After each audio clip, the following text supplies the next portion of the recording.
பாடிக்கொண்டு அங்கலாம் இயேசுவை அகமகிழ்வே அங்கலாம் இயேசுவோடு அகமகிழ்வே இந்த இயேசு ராஜாவை நான் பார்த்தால் போதும் மகிமையில் அவரோடு நான் வாழ்ந்தால் போதும் இந்த இயேசு ராஜாவை நான் பார்த்தால் போதும் மகிமையில் அவரோடு நான் வாழ்ந்தால் போதும் முற்றிடம் சுற்றப்பட்ட தலையை பார்க்கிறே நானும் புகழ்ந்திடுவே முற்றிடம் சுற்றப்பட்ட தலையை பார்க்கிறே புகழ்ந்திடுவே வாரினால் அடிப்பட்ட முதுகை பார்த்து வாரினால் அடிப்பட்ட முதுகை பார்த்து ஒவ்வொரு காயங்களா துக்கம் செய்வே ஒவ்வொரு காயங்களா துக்கம் செய்வே இந்த இயேசு ராஜாவை நான் பார்த்தால் போதும் மகிமையில் அவரோடு நான் பார்த்தால் போதும் இந்த இயேசு ராஜாவை நான் பார்த்தால் போதும் அவரோடு பார்த்தால் போதும் என்னுள்ளம் நன்றியானை கட்டிடுவே என்னை மகவில்லை நினைக்கையிலே என்னுள்ளம் நன்றியானை கட்டிடுவே என்னை மகவில்லை நினைக்கையிலே அல்லேலூயா அல்லேலூயா அல்லேலூயா அல்லேலூயா வர்ணிக்க எந்த நாவு போதாதையா வர்ணிக்க எந்த நாவு போதாதையா இந்த இயேசு ராஜாவை நான் பார்த்தால் போதும் மகிமையில் அவரோடு நான் வாழ்ந்தால் போதும் இந்த இயேசு ராஜாவை நான் பார்த்தால் போதும் மகிமையில் அவரோடு நான் வாழ்ந்தால் போதும் என் உள்ளம் நன்றியானை கட்டிடுவே என்னை பாக்கியவிட்டை நினைக்கையில் அழுதே என் உள்ளம் நன்றியானை கட்டிடுவே என்னை பாக்கியவிட்டை நினைக்கையிலே அல்லேலூயா அல்லேலூயா அல்லேலூயா அல்லேலூயா வர்ணிக்க எந்த நாவு போதாதையா வர்ணிக்க எந்த நாவு போதாதையா இந்த இயேசு ராஜாவை நான் பார்த்தால் போதும் வாழ்ந்தால் போதும் இந்த இயேசு ராஜாவை நான் பார்த்தால் போதும் மகிமையில் அவரோடு நான் வாழ்ந்தால் போதும் ஆராயன் காலம் என்று முழங்கிடுமோ ஏழையின் நாவல் என்று தீவிடுமோ ஆராயன் காலம் என்று முழங்கிடுமோ ஏழையின் நாவல் என்று தீவிடுமோ அப்பாயின் கண்ணீர் என்று துடைக்கின்றாரோ அப்பாயின் கண்ணீர் என்று துடைக்கின்றாரோ அவராலே இடுதே எனதுள்ள அவராலே இடுதே எனதுள்ள இந்த இயேசு ராஜாவை நான் பார்த்தால் போதும் மகிமையில் அவரோடு நான் வாழ்ந்தால் போதும் இந்த இயேசு ராஜாவை நான் பார்த்தால் போதும் மகிமையில் அவரோடு நான் வாழ்ந்தால் போதும் நிஜமா மோட்ச வீட்டில் சேர்ந்தால் போதும் நிஜமா மோட்ச வீட்டில் சேர்ந்தால் போதும் அல்லேலூயா புகழில் நான் மகிழ்ந்தால் போதும் அல்லேலூயா புகழில் நான் மகிழ்ந்தால் போதும் இந்த இயேசு ராஜாவை நான் பார்த்தால் போதும் மகிமையில் அவரோடு நான் வாழ்ந்தால் போதும் இந்த இயேசு ராஜாவை நான் பார்த்தால் போதும் மகிமையில் அவரோடு நான் வாழ்ந்தால் போதும் அல்லேலூயா அல்லேலூயா தேவ செய்திக்காகவும் கொண்ட காரணத்திற்காகவும் கண்களை மூடி ஜெபிப்போம். நல்ல விதத்துல விதித்திருக்கும் ஆண்டவரே, இந்த விதியை கர்த்தாவே 100 மடங்கு அறுக்க கர்த்தர் உதவி செய்வீராக. ஆண்டவர் இன்னுமாய் கொடுக்கத்தக்கதாய் இந்த சபை ஆண்டவரை கொடுக்கிறதுல ஆண்டவரை வல்ல சபையாய் கர்த்தர் நீங்க மாற்றிக்கொண்டு வருவதற்காக உங்களுக்கு நன்றி செலுத்துகிறோம். அதுக்கேற்ற பலனை ஒவ்வொரு குடும்பத்திலும் கர்த்தர் நீங்க ஆசீர்வாதத்தை கொடுக்கும்படியாக ஜெபிக்கிறோம். நல்ல அளவை அளந்து மடியில சரிந்து வரும்படியாக ஆண்டவரை கர்த்தர் ஆண்டவரை அப்படி செய்யும்படியாக ஜெபிக்கிறோம். ஐயா, கொடுத்த காணிக்கை எங்களை ஆசீர்வதிக்கிறாங்க, பெரிய காரியங்களை செய்வீராக. ஆண்டவரே, கர்த்தருடைய சொற்கள் ஆண்டவரே மண் குகையில் 7 தரம் ஆண்டவரை உருக்கி புடப்படப்பட்ட சுத்த வெள்ளிக்கு ஒப்பாய் ஆண்டவரே சொல்லப்பட்டிருக்கிறது. அந்த சுத்தமான சொற்களை நாங்கள் காத்துக்கொள்ள கவனமாய் கேட்கத்தக்கதாய் எங்கள் காதுகளை விருத்த சேதனம் பண்ணும்படியாக ஜெபிக்கிறோம். ஐயா, கேட்ட வார்த்தையின்படி நடக்க என் தேவன் ஒவ்வொருவருக்கும் அனுகிரகம் பாராட்டுங்க. ஆண்டவரே, கர்த்தரை ஒப்பு கொடுக்கிறோம். நீர் எங்களை பொறுப்படும் பரிசுத்த ஆவியான ஆளுகை செய்யும்படியாக ஜெபிக்கிறோம். இயேசுவின் நாமத்தினால கேட்டுக்கொள்கிறோம் பிதாவே. ஆமென். ஹல்லேலூயா. ஹல்லேலூயா. பக்கத்துல பார்த்து சந்தோஷமா இருக்கிறீங்களா? சந்தோஷமா இருக்கிறேன்னு சொல்லுங்க. ஆமென். God bless you. ஹல்லேலூயா. கர்த்தர் ஆசீர்வதிப்பாராக. தொடர்ந்து நம்ம கட்டளைகளை, தேவனுடைய கட்டளைகளை தியானித்துக் கொண்டு வருகிறோம். இன்றைக்கு 10வது கட்டளையை நம்ம தியானிக்க இருக்கிறோம். ஹல்லேலூயா. நம்முடைய வேத புஸ்தகத்தை யாத்ரா புஸ்தகம் 20ஆம் அதிகாரம் 17வது வசனத்துக்கு திருப்பித்துக் கொள்வோம். யாத்ரா புஸ்தகம் 20ஆம் அதிகாரம் 17வது வசனம். பிறனுடைய வீட்டை இச்சியாதிருப்பாயாக, பிறனுடைய மனைவியையும் அவனுடைய வேலைக்காரனையும் அவனுடைய வேலைக்காரியையும் அவனுடைய எருதையும் அவனுடைய கழுதையையும் பின்னும் பிறனுக்குள்ள யாவொன்றையும் இச்சியாதிருப்பாயாக என்றார். ஆமென் சொல்லுவோம். ஆமென். ஹல்லேலூயா. கர்த்தருடைய பெரிதான கிருபையினால 11 மாதங்களை கடந்து இந்த 12வது மாதத்துக்குள்ள கர்த்தர் நம்ம வரும்படியா செய்தார். அது மாத்திரமல்ல, நம்முடைய இந்த 10 கட்டளைகளை இந்த ஆண்டில் ஆரம்பிச்சேனுமா, இப்பொழுது அதை கடைசி அந்த கட்டளை 10வது கட்டளையும் கூட தியானிக்கும்படியாக கர்த்தர் கிருபைக்காக ஸ்தோத்திரம்.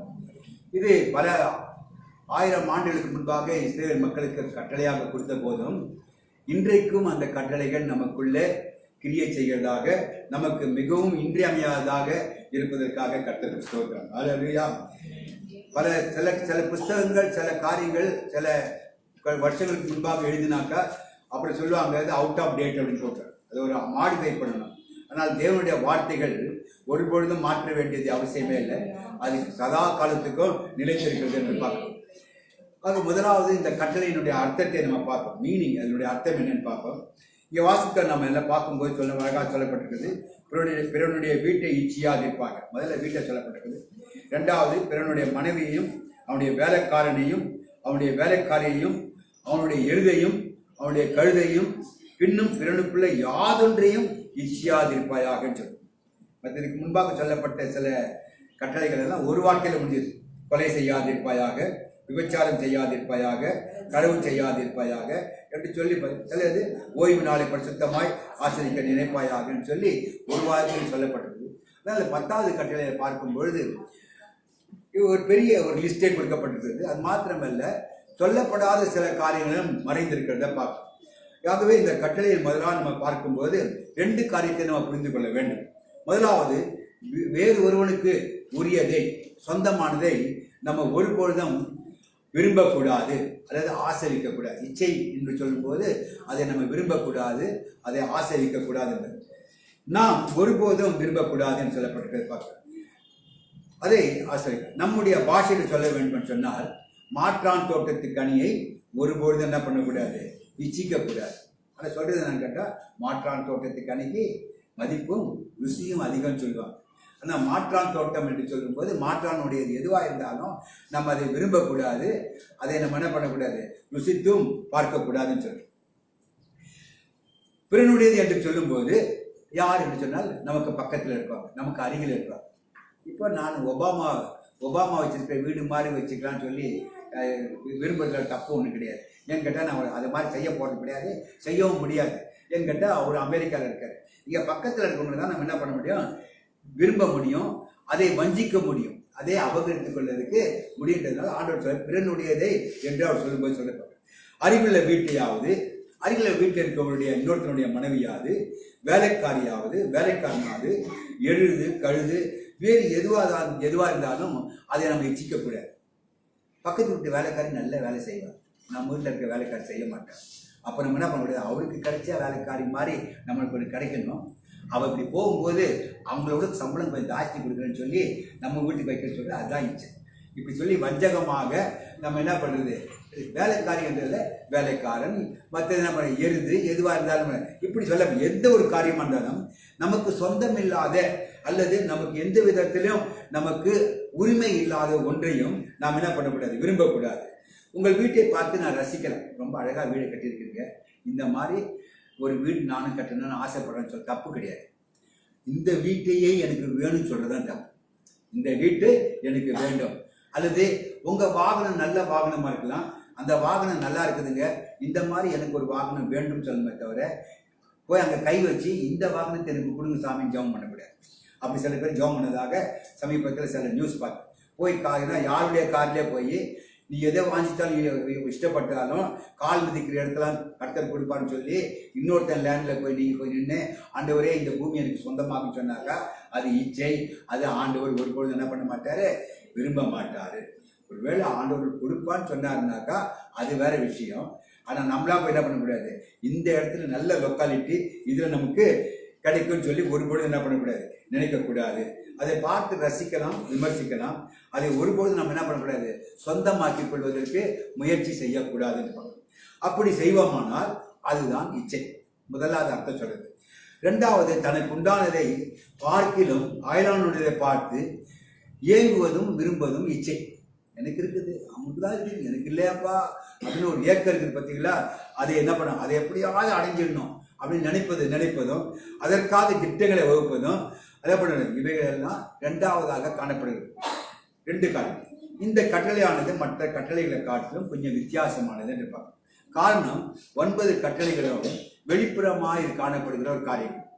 வெளிப்புறமாய் கொலை செய்யாதிருப்பாயாக, களவு செய்யாதிருப்பாயாக, விபச்சாரம் செய்யாதிருப்பதெல்லாம் வெளிப்படையாக காணப்படுகிறது.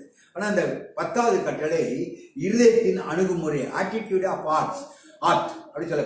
அப்போ நம்ம இருதயத்தில் உள்ள நோக்கத்தை நம்ம வெளியில யாரும் பார்க்க முடியாது, பார்க்கும்போது நல்லா பேசுவோம், ஆனால் என்ன பண்ணுவோம், அபகரித்துக் கொள்ள வேண்டும் என்ற ஒரு எண்ணம் இருக்குமானால் அதுதான் தவறானதுன்னு சொல்லப்படுது. ஆகவே இந்த கட்டளையானது மற்ற கட்டளைகளுக்கு வித்தியாசமாய் காணப்படுது. வெளியரங்கமாய் ஒருத்தர் என்ன பண்ணுவான், கர்த்தருடைய கட்டளைக்கு கீழ்ப்படிவதனால அவன் முழு இருதயத்தோட செய்கிறான் என்று அர்த்தம் இல்லை. சில நேரத்தில் நம்ம பெரியவங்க ஏதோ ஒரு வேலை செய்கிறோம், நான் ஒரு சின்ன பையனை கூப்பிட்டு தம்பி இதை செய்யறான்னாக்கா அவன் செய்வான், அவன் முழு இருதயத்தோடு செய்ய மாட்டான். மனதுக்குள்ள என்ன இருக்கும், அவனுக்குள்ள வேலை எனக்கு இந்த ஆள்கிட்ட வந்தாவே நம்ம ஏதாவது பிடிச்சி ஒரு வேலை வாங்குறான்டா அப்படின்னு நினச்சி என்ன பண்ணுவான், இருதயத்தில் கீழ்ப்படியாதபடிக்கு செய்யறது.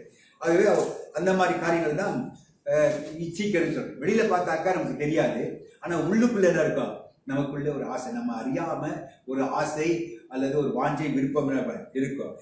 எதை ஒன்று நம்ம செய்தாலும் அதை மன நிறைவோடு செய்ய வேண்டும், சந்தோஷமா செய்கிறோமா அதை தான் ஆண்டவர் விரும்புகிறார் என்று பார்க்கணும். அப்படி செய்யும்போது மற்றவங்க வாழ்க்கையை நாம் சந்தோஷப்படணும், மற்றவங்க வாழ்வை கண்டு அவங்க உயர்வை கண்டு நாம் சந்தோஷப்படணும். ஆனால் மனிதர்களுக்குள்ள இந்த மாதிரி காரியங்கள் காணப்படுவது என்பது அது நம்முடைய சமுதாயத்தில் ரொம்ப கஷ்டம். குறிப்பாக நம்ம பார்த்துருந்தவங்க, நம்ம கீழே இருந்தவங்க, நம்ம விட மோசமாக இருந்தவங்க நம்ம விட ஜாஸ்தி பண்ணும்போது அறியாமல் மனுஷனுக்குள்ள என்ன வருது, ஒரு போறாம எப்படி இருந்தவன் எப்படி ஆகிட்டான் பாரியா, என்ன பண்ணான்னு தெரியலையே அப்படின்னு சொல்றேன். அப்போ இந்த மாதிரி காரியங்கள் தான் ஆண்டவருக்கு அருவருப்பான காரியங்கள். இப்படிப்பட்ட காரியங்களை செய்யக்கூடாதுன்னு சொல்றேன். லூக்கா 18ஆம் அதிகாரம் 25 ஒரு சம்பவத்தை பார்க்குறோம். ஒரு தலைவன் இருந்தாங்க, அவனை பற்றி பார்க்குறோம். அவன் ஐசையாவன் என்று சொல்லப்பட்டிருக்குது. அவன் இயேசுவை பார்த்து நல்ல போதுகிறேன்னு சொல்றான். லூக்கா 18:25 நல்ல போதுகிறே, நித்திய ஜீவனை சுதந்திரித்துக் கொள்ள நான் என்ன செய்ய வேண்டும் என்று கேட்கிறேன். அதற்கு இயேசு என்ன சொல்றாரு, நீ என்னப்பா என்ன நல்லவன் என்று நீ ஏன் சொல்ற, தேவன் ஒருவரை தவிர நல்லவன் யாருமே இல்லையே, ஒருவரும் இல்லையே அப்படின்னு சொல்ற. அவர் சொல்லிட்டு அடுத்து சொல்றாரு, நீ நித்திய ஜீவனை அடையணும்னாக்கா விபச்சாரம் செய்யாதிருப்பாயாக, கொலை செய்யாதிருப்பாயாக, களவு செய்யாதிருப்பாயாக, பொய் சாட்சி சொல்லாதிருப்பாயாக, உன் தகப்பனையும் தாயும் கனம் பண்ணுவாயாக என்ற கற்பனைகளை அறிந்திருக்கிறாயன்னு சொல்லி விட்டுடுற. அடுத்த முக்கியமான கட்டளையை அவர் சொல்லலை. ஏன் என்று கேட்டால் அவருடைய இருதயத்தை அவருக்கு வெளிப்படுத்த ஆண்டவர்கள். அதற்கு அவன் என்ன சொல்றான், உடனே இவைகளெல்லாம் நான் என்ன பண்றேன், சிறு வயதுல இருந்தே கை கொண்டிருக்கிறேன்னு சொல்றேன். இயேசு அதை கேட்டு, இன்னும் ஒன்று என்ன இருக்குது, ஒரு குறை உண்டு, உனக்கு உண்டானவங்களை எல்லாம் விற்று தரித்திரத்தில் கொடு, அப்பொழுது பரலோகத்தில் உனக்கு என்ன பண்ணும், பொக்கிஷம் உண்டா இருக்கும் அப்படின்னு சொன்னான். பின்னும் அப்புறம் என்ன பண்ணேனே, என்னை பின்பற்றி வா அப்படின்னு சொல்றாரு. இதை கேட்ட பொழுது அவன் அந்த ஐஸ்வர்யவானா இருந்தபடினால அவன் மிகுந்த துக்கம் அடைந்தான் என்று. இதுதான் உள்ளத்துல இருக்கு. வெளியில அவன் சொல்றான், எல்லா கட்டளைக்கும் கீழ்ப்படுகிற ஒரு மனுஷன் பார்க்கிறவனுக்கு ஆண்டவர் பின்னாலே சீசனா வர வேண்டும் என்று சொல்லி வெளிப்படையா எத்தனை பேர் வந்து இருக்கும்போது, ஆண்டவரே நான் உண்மை பின்பற்றி வரணும், நான் என்ன செய்யணும், அவனுக்கு தெரியும். என் கட்டளையில கீழ்ப்படிய வேண்டும் சொல்லுவார் தெரியும். ஆனா அவன் நினைச்சது சொன்னது மாதிரி அவன் சொன்னார். ஆண்டவர் எதை சொல்ல வேண்டாமோ அதை சொல்லாதபடிக்கு அந்த இடத்துல வந்து நிறுத்தி வச்சிட்டார். அப்போ அவன் சொல்றான், அவன் ஐஸ்வர்யா மிகுந்த, அவன் கேட்ட உடனே என்ன பண்ணான், மிகுந்த துக்கமடைந்தான் என்று பார்க்க. காரணம் அவனுக்குள்ள இந்த ஐஸ்வர்யம். அப்பதான் பார்த்து சொல்றாரு, இயேசு பார்த்து சொல்றாரு, ஐஸ்வர்யம் உள்ளவர்கள் தேவனுடைய ராஜ்யத்துல பிரவேசிப்பது எவ்வளவு அரிதா இருக்கிறது அப்படின்னு சொல்லிட்டு, ஐஸ்வர்யவான்கள் தேவனுடைய ராஜ்யத்தில் பிரவேசித்தை பார்க்கலாம் ஒட்டகமானது ஊசியின் காதிலே நுழைவது எளிதா இருக்கும் என்று சொல்லியிருப்பாங்க. இயேசு இந்த கட்டளைகளை சொல்லும் போது, இந்த கட்டளை குறிப்பாக இப்ப வாசித்த இந்த பிறர் பொருளை இச்சையாதிருப்பாயா சொல்ற கட்டளையை சொல்லவில்லை. சொல்லியிருந்தானாக்கா அவன் எடுத்தோடனே போயிட்டு இருப்பான். ஏன்னாக்கா அவனுக்குள்ள இருக்க அந்த காரியம். ஆனா அவனோட மனதை வெளிப்படுத்த வேண்டும். ஒரு மனுஷனுடைய இருதயத்தை அறிகிறவர் யாருன்னு கேட்டா ஆண்டவர் ஒருவரால் தான். நான் என்ன வேணா செய்யலாம், பேசலாம், உங்களுக்கு முன்பாக உங்களை உயர்த்தி செல்லலாம். ஆனா என் இருதயத்துக்குள்ள என்ன இருக்கிறது என்பதே ஆண்டவர், அவருக்கு யாருமே என்ன பண்ண முடியாது, மறைக்கவே முடியாதுன்னு அதனால அவர் ஆண்டவருக்கு தெரியும். அவன் வந்து வெளிப்படையான காரியங்களை செய்யறான். அவன் உள்ளத்துக்குள்ள என்ன இருக்குது, ஒரு மிகுந்த ஒரு ஆசை இருக்கிறது. அவனுக்குள்ள விட முடியாத ஒரு காரியம் இருக்கிறது. என்னை பின்பற்றி வருவதற்கு தடையாக அவன்கிட்ட ஒரு காரியம் இருக்கிறது. அதாவது என்னன்னா, அவன் என்னை முழுமையாக நேசிக்க முடியாது. காரியம் அவனுக்குள்ள ஐஸ்வர்யம் இருக்கிறது. அந்த ஐஸ்வர்யத்தை நேசிக்கும் பொழுது ஒருவராலும் ரெண்டு எஜமானுக்கு ஊழியம் செய்ய முடியாது என்பதை அறிந்தவர் சொல்றாரு. இந்த காரியத்தை சொல்றாரு, உன் ஆஸ்தியெல்லாம் என்ன பண்ண, ஐஸ்வர்யத்தில் வெற்றி ஏழைகளுக்கு கொடு அப்படின்னு சொல்லி பார்க்குறான். ஆக இந்த அவன் வெளிப்புறமான எல்லாவற்றையும் பின்பற்றினான். ஆனா இருதயத்தின் அணுகுமுறையை அவன் என்ன பண்ணல, பின்பற்ற முடியல. அது அவனுக்கு சரியாக இல்லை என்று நம்ம பார்க்கிறோம். நம்முடைய கீழ்ப்பிடிதல் இருதயத்திலிருந்து கீழ்ப்படியாவிட்டால், மீண்டும் சொல்கிறேன், நம்முடைய இருதயத்திலிருந்து நாம் ஆண்டவருக்கு கீழ்ப்படியாவிட்டால் நான் ஆண்டவருக்கு கீழ்ப்படிந்தவர்களாகவே இருக்க முடியாது. மீண்டும் சொல்கிறேன், நீங்க உங்கள் இருதயத்தின் ஆழத்திலிருந்து உள்ள முழு இருதயத்தோட அல்லது விருப்பத்தோட நீங்க ஆண்டவருக்கு கீழ்ப்படியாவிட்டால் நீங்க கீழ்ப்படிந்தவர்களாக காண்பிக்க முடியாது, கீழ்ப்படிவர்களாக இருக்கிறேன்னு சொல்ல முடியாது. அதாவது சொல்லி, if we do not obey from the heart, we are not really obeying God at all அப்படின்னு சொல்லப்படுது. அப்படின்னா நிச்சயமாக ஆண்டவருக்கு கீழ்ப்படியவில்லை என்று அர்த்தம். அப்ப இதயத்துல நம்ம எதை செய்தாலும் கூட அதை முழுமையாக செய்ய வேண்டும். ஏதோ யாருடைய கட்டாயத்துக்காகவோ அல்லது மற்றவர்கள் பார்ப்பார்கள் என்பதற்காக எந்த ஒரு காரியத்துக்காக நம்ம செய்யக்கூடாது. எதை செய்தாலும் நம்ம இதயத்தின் ஆழத்திலிருந்து செய்ய வேண்டும் என்று சொல்லப்படுது. அப்படியே நம்முடைய வெளியரங்கமான கீழ்ப்படியாமை உள்ளத்தின் பாவத்தில் ஆரம்பிக்கிறது. ஒருவேளை நீங்க இப்போ உள்ள வெளியரங்கமா நீங்க எங்க பாவம் எப்படி வருதுன்னு கேட்டாக்கா, இந்த பாவம் வருவதற்கு காரணம் உங்க இதயத்தில் உள்ள இருக்க பாவத்திலிருந்து ஆரம்பிக்கிறது. பாவம் வெளியிலிருந்து வருவதில்லை. அதனாலதான் ஆண்டவர் சொல்றாரு, நீ வெளியிலிருந்து சாப்பிடுறது எதுவுமே நான் அது உன்னை தீட்டுப்படுத்தாது, உன் இதயத்திலிருந்து வருகிற ஒவ்வொன்றும் உன்னை தீட்டுப்படுத்தும் என்று சொல்லப்பட்டதை பார்க்கிறோம். அதெல்லாம் மார்க் அழகா சொல்றாரு. மார்க் 7ஆம் அதிகாரம் 21 23 வாசிக்கும் போது, மனுஷனுடைய இருதயத்திலிருந்து பொல்லாத சிந்தனைகளும் விபச்சாரங்களும் வேசித்தனங்களும் கொலை பாதங்களும் 22ஆம் களவுகளும் பொருளாசையும் துஷ்டத்தனங்களும் கபடும் காமவிராகும் வன்கண்ணும் தூஷணமும் வெறுமையும் மதியமும் புறப்பட்டு வரும் சொல்லிட்டு 25 பொல்லாதவனாகிய இவைகள் எல்லாம் உங்கள் உள்ளத்திலிருந்து புறப்பட்டு மனுஷனை தீட்டுப்படுத்தும் என்றார். அல்லேலூயா. அப்ப பாருங்க, இவைகள் உள்ளத்திலிருந்து வருது. அப்ப முதலாவது ஆண்டவர் நம்ம எதை சோதிக்கிறான்னு கேட்டா, வெளியரங்க நம்ம அறிக்கை எவ்வளவுனா செய்யலாம். வெளியரங்க அறிக்கை பார்ப்பவர்களுக்கு நல்லா இருக்கலாம். ஆனா ஆண்டவர் உள்ளத்திலிருந்து ஆழத்திலிருந்து நாம் எதை செய்கிறோம் என்பதை அவர் உன்னிப்பாக கவனிச்சார். விச்சியாதிருப்பாயாக என்று சொல்ற கட்டளை இருதயத்தை குறிக்கிறத பார்ப்போம். அப்போ உள்ளத்துலதான் இந்த இச்சை. வெளியில பார்த்தா நமக்கு எதாவது தெரியும், நல்ல மாதிரி பேசுவோம் அல்லது உயர்த்தி பேசுவோம், புகழ்ந்து பேசுவோம். ஆனா உள்ளத்துக்குள்ள என்ன இருக்கும், ஒரு கடினமான ஒரு எண்ணம் இருக்கும். அப்படிப்பட்ட காரியங்கள் காணப்படக்கூடாது. குறிப்பாக நம்ம இன்னொருத்தரை பொருளை நம்ம என்ன பண்ணக்கூடாது, ஒருபோதும் இச்சிக்க கூடாது. அப்படிப்பட்ட நோக்கத்தை இருதயமானது என்ன பண்ணும், அப்படிப்பட்ட நோக்கம் கொண்டுதான் இருக்குது. இருதயத்தில் பண்ணுகிற எல்லா காரியமும் அப்படிப்பட்ட நோக்கம்தான். நம்ம இருதயத்தை நம்ம யோசித்து பார்க்க வேண்டும். எப்பொழுதெல்லாம் அப்படிப்பட்ட ஆசை வரும்போது அது உங்களுக்கு வெளியிலிருந்து வருவதில்லை, உங்க இருதயத்தின் ஆழத்திலிருந்து வருகிறது. இருதயத்தில் மறைந்திருக்கிறவர்களே ஆண்டவரால் மாத்திரம் தான் என்ன பண்ண முடியும், அறிய முடியும் என்பதை நாம் அறிந்திருக்கோம். இந்த வாசத்துல இதெல்லாம் சொல்வதற்கு காரணம் என்ன, இதை ஆண்டவர் சொன்னார். இதை இயேசு கிறிஸ்து லூக்கா 12ஆம் அதிகாரம் 23 மீண்டும் ஒரு விஷயம் சொல்றதை பார்க்க. 23 ஆண்டவர் சொல்றாரு, வெளிப்படாத மறைபொருளும் இல்லை, அறியப்படாத ரகசியம் இல்லை. 3ஆம் வசனம் சொல்றது, அதெல்லாம் நீங்கள் இருளிலே பேசினது எதுவோ அது வெளிச்சத்திலே கேட்கப்படும். இருள் என்று சொல்லும் போது மனதும் ஒரு இருள் தான், அதை யாராலும் கண்டுபிடிக்க முடியாது. அகதா கிறிஸ்டி என்ற ஒரு நாவலிஸ்ட், அவங்க பெண்களுக்காக நிறைய நாவல் எழுதுவாங்க. அவங்க சொல்லுவாங்க, அவங்க சொல்ற ஒவ்வொரு கதையிலும் சொல்றது பெண்ணை மையமா வச்சு கதை, கிரிமினல். அவங்க சொல்லுவாங்க, ஒரு பெண்ணுடைய கடலுடைய ஆழத்தை அறிந்து விடலாம், ஒரு பெண்ணுடைய இதயத்தின் ஆழத்தை அறிய முடியாது. இது பெண்ணோட மாத்திரமல்ல, மனுஷனுடைய எல்லா இதயத்தின் ஆழத்தையும் யாராலையும் புரிந்து கொள்ள முடியாது. கர்த்தர் ஒருவரால் தான் அதை அறிந்து கொள்ள முடியும் என்று சொல்றாரு. அதனால தான் சொல்றாரு, இருளில் நீங்க பேசினது எதுவோ அது வெளிச்சத்துக்குள்ள வரும். லூசிபர் தன் இதயத்துக்குள்ள தான் பேசிக்கிட்டான். அப்படி செய்ய போறேன்னு சொல்லி அவன் இதயத்தை ஓப்பன் அறிக்கை இல்லை, ஆண்டவருக்கு விரோதமா பேசல, தன் இதயத்துக்குள்ள அவன் பேசினா அவன் விழுந்து போயிட்டான். காரணம் என்ன, அவன் இருதயத்தின் நினைவுல. வேத நேரத்தில் சொல்றது, தூரத்திலே உன்னுடைய இருதயத்தை, நீ தூரத்துல வரும்போது ஆண்டவர் என்ன பண்றாரா, உன்னுடைய இருதயத்தின் நினைவுல நான் என்ன பண்றேன். ஒருவேளை மனுஷனுக்கு தெரியாம இருக்கலாம், ஆனா ஆண்டவருக்கு எல்லாம் தெரியும். அதுக்காகவே சொல்றாரு, இருளிலே பேசினது எதுவோ அது வெளிச்சத்திலே கேட்கப்படும். நீங்கள் அறைகளிலே காதுல சொன்னது, கன்யா யாரும் இல்லாத போது கூட காதுல போய் சொல்றீங்க பார்த்தீங்களா, அதை கூட என்ன பண்றாரா ஆண்டவர் வெளிச்சத்துக்கு கொண்டார் சொல்லப்படுகிறது. கரைகளில் காது சொன்னது எதுவோ அது வீடுகளின் மேலே கூறப்படும். ஆண்டவர் நம்முடைய இருதயத்தில் மறைந்திருக்கிற அறிகிறவர் மாத்திரமல்ல, அதை பேசுகிறவர்களை நியாயம் தீர்க்கிறவர்களாக இருக்கிறான்னு சொல்லி வேதம் சொல்லப்பட்டிருக்கிறது. எபிரேயர் 4ஆம் அதிகாரம் 13ஆம் வசனத்தை வாசிங்க. நம்ம நினைக்கிறது மாத்திரமல்ல, நினைக்கிறதுனால தப்புன்னு மாத்திரமல்ல, அந்த நினைவுகளுக்கு கூட ஆண்டவர் தண்டனை கொடுக்கிறார். அவருடைய பார்வைக்கு மறைவான சிருஷ்டி ஒன்றுமில்லை, சகலமும் அவருடைய கண்களுக்கு முன்பாக நிர்வாணமாயும் வெளியரங்கமாயும் இருக்கிறது. அவருக்கே நாம் கணக்கு ஒப்புவிக்க வேண்டும். கணக்கு ஒப்புவிக்க, தட் மீன்ஸ் ஜட்மெண்ட்.